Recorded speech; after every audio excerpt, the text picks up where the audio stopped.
Everybody, we are David, Roberto, Laura, and me, Domenica, and we're going to briefly explain to you the story of our past currency, the Sucre. Well, it all started when the last currency that we had, the peso ecuatoriano, that is the fat little coin that's there crying, was replaced on March the 22nd of 1884. It was measured by a silver standard where 1 sucre was equivalent to 22.5 grams of silver.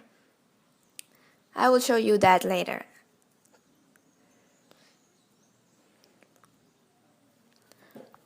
The peso ecuatoriano and other substandard currencies were still circulating after the arrival of the sucre.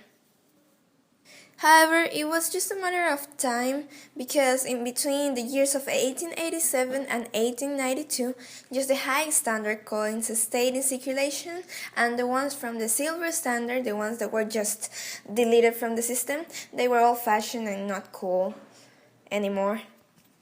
Yeah, substandard coins.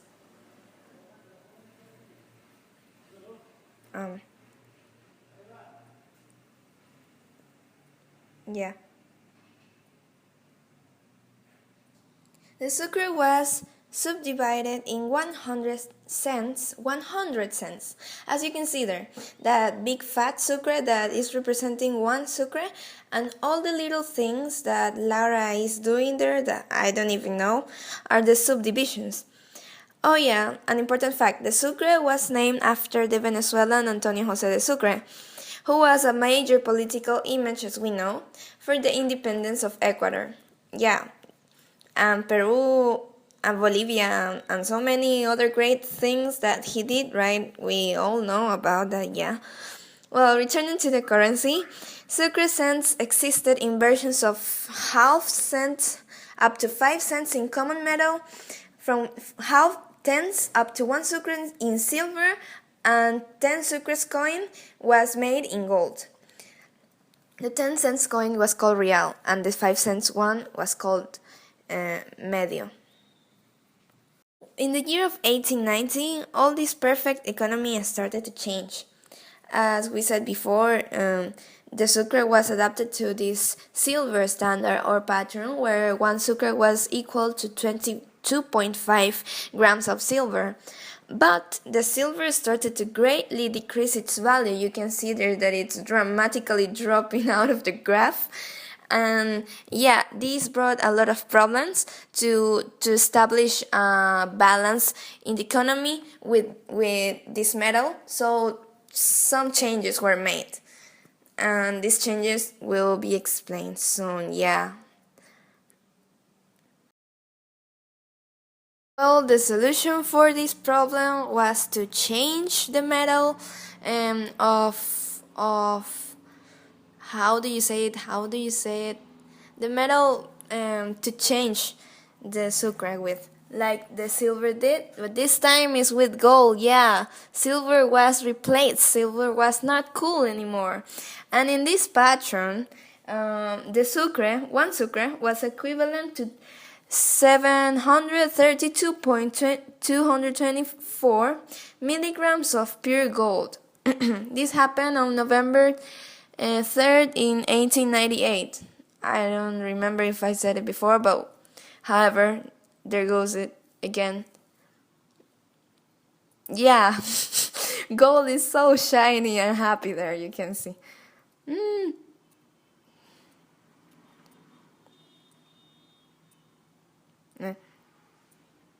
Technical problems.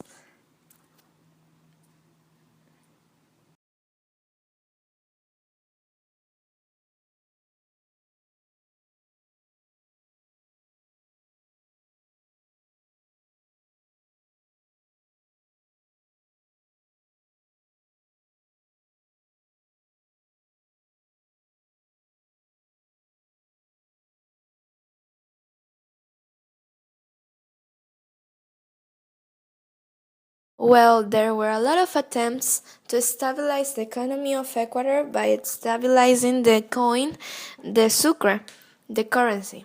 But it was finally established the 4th of March of 1927, where Ecuador adopts the standard of gold interchanging with a 1 Sucre equivalent to 300.933 milligrams of fine pure gold.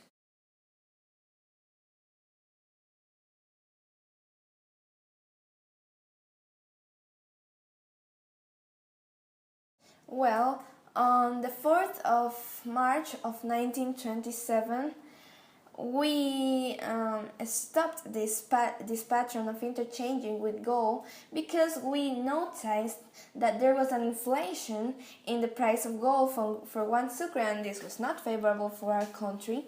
Well, we made a change again, and we had this amazing idea of throwing away the gold interchanging and start involving the beautiful US dollar. Yeah, the international currency that was going to be so good for us. Well, this actually happened, and the good thing about this is that we could stop the doubts because we actually made our own money, and this was not something good for us because we could like cover up all the debts and increase them even more and more and made the problem even worse. Well, after all, we ended up by an enormous inflation before the dollarization, and $1 in 58 years happened to change, like you see here, 13.5 sucres, 14.77 to 15, 18, 21, 47, and even more than 800. It was a super mega inflation. The 9th of January of 2000, this sir, Jamil Mawad, he said, he was the president in that time, he said, well, change the sucre and put the dollar instead. Bring the dollar. He officially named the dollar as the currency of Ecuador. But the most radical change was in the year of 1999, where the price of sucre decreased and lost its value in about 67%, and just in 1 week it dropped 70% more. So this was a suicide for the sucre coin, having for $1 25,000 sucres. That was an amazing quantity of sucres.